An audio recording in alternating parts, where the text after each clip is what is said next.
क्या ये सीन आपने देखा है?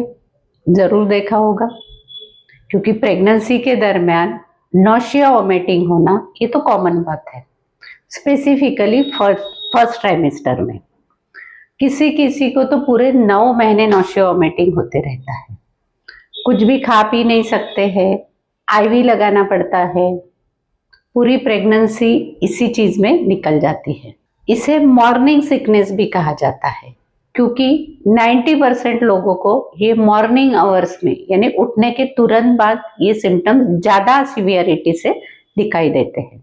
तो आइए समझते हैं प्रेगनेंसी में नौशिया वोमिटिंग क्यों होता है, इसके पीछे क्या शास्त्रीय वजह है, और अगर हो रहा है तो उसे रोकने के लिए या उसे कम करने के लिए आप क्या क्या कर सकते हैं। नमस्कार, मैं हूं डॉक्टर संध्या साल्वे, आयुर्वेदिक फिजिशियन, साइकोलॉजिस्ट और गर्भ संस्कार एक्सपर्ट।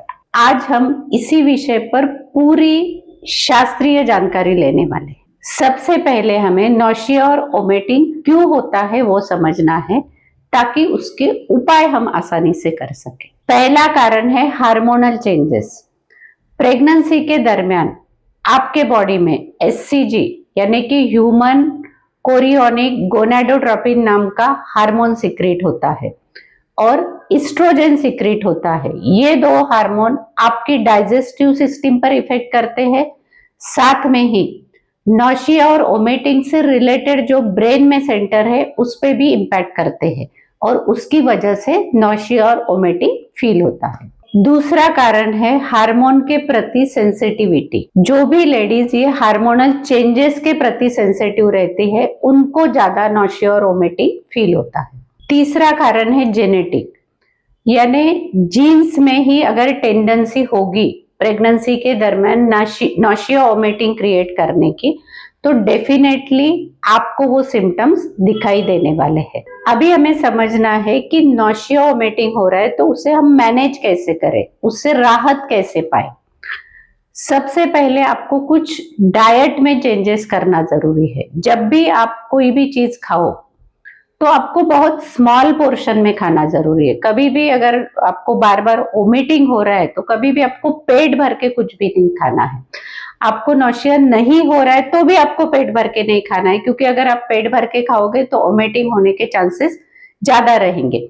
इसीलिए आपको एकदम स्मॉल क्वांटिटी में खाना है, थोड़ा ही खाना है। जो कुछ भी आप खा रहे हो, भले ही आप बार बार खाते रहो, लेकिन थोड़ा थोड़ा आपको खाते रहना है। ये चीज क्या करेगी, आपकी नौशिया की फीलिंग को कम करेगी।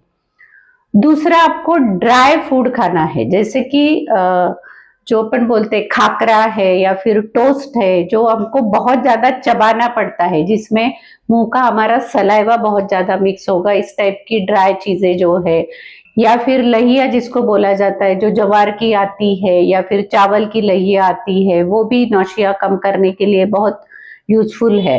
तो वो भी आप रोस्टेड चना के साथ में चबा के खा सकते हो, उससे भी आपको काफी रिलीफ मिलेगा। तीसरी बात, आपको स्ट्रॉन्ग स्मेल अवॉइड करना है। जिस फूड आइटम से भी बहुत ज्यादा स्ट्रॉन्ग स्मेल आ रहा है या बहुत ज्यादा स्ट्रॉन्ग टेस्ट है, ऐसे फूड आइटम्स भी आपको अवॉइड करना है। बहुत ज्यादा स्पाइसी है या फिर बहुत ज्यादा ऑयली चीज है या बहुत ज्यादा स्वीट है, तो ये सब चीजें आपकी नौशिया की फीलिंग को ट्रिगर करने वाली है, यानी इसीलिए आपको ये सब चीजें अवॉइड करना है। इसके साथ में ही आपको बॉडी को हाइड्रेटेड रखना है। हाइड्रेटेड रखने के लिए सबसे अच्छा ऑप्शन है कोकोनट वाटर।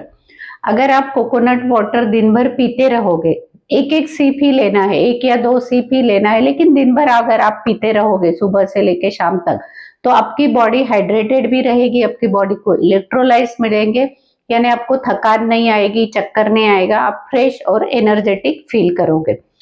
और साथ में आप नींबू शरबत भी ले सकते हो या फिर इलेक्ट्रोलाइट के ड्रिंक्स भी ले सकते हो। ऐसे कोई भी चीज आपको हाइड्रेटेड रखने के लिए हेल्प करने वाली। सिर्फ एक बात आपको ध्यान रखना है कि पूरा ग्लास आपको नहीं पीना है, 1 या 2 घूंट ही पीना है, बस थोड़े देर बाद और पीते रहना है। जिंजर और लेमन ये भी आपको बहुत हेल्प करने वाले हैं। इसका आप स्मेल ले सकते हो, नींबू पानी पी सकते हो, या चाय में ऐड करके अदरक नींबू ये भी ले सकते हो, या आप लेमन टी ले सकते हो, अदरक डाल के बनाई हुई लेमन टी ले सकते हो। तो ये सब चीजें अगर आप खाओगे तो आपको नौशिया और वोमिटिंग में काफी अच्छा रिलीफ मिलने वाला है। इसके साथ में ही आपको कुछ लाइफस्टाइल में चेंजेस करने चाहिए, जैसे बहुत ज़्यादा खुद को एक्सर्ट नहीं करना है, बहुत ज़्यादा थकान नहीं आपको आनी चाहिए, अच्छे से आपको स्लीप लेना है। आप अगर काम कर रहे हो तो बीच बीच में आपको ब्रेक्स लेना है, यानी प्रॉपरली अगर आपको रेस्ट लेते रहना है। दूसरा, बिस्तर से उठते वक्त आपको सडन मूवमेंट्स नहीं करना है, एकदम सडनली उठ के नहीं बैठना है, धीरे धीरे करवट पे होना है और धीरे से उठ के बैठना है, क्योंकि सडनली अगर आप उठ के बैठोगे तो भी आपको नौशिया शुरू हो सकता है। बेड पर से सुबह जब आप नींद से उठते हो तो नींद से उठने के पहले आपको क्या करना है, कुछ तो भी खाना है, जैसे ड्राई स्नैक्स, जैसे मैंने बताए थे खाकरा वगैरह, खाकरा टोस्ट, इस टाइप के कुछ ड्राई स्नैक्स आपको तुरंत खाने हैं बेड से उठने के पहले।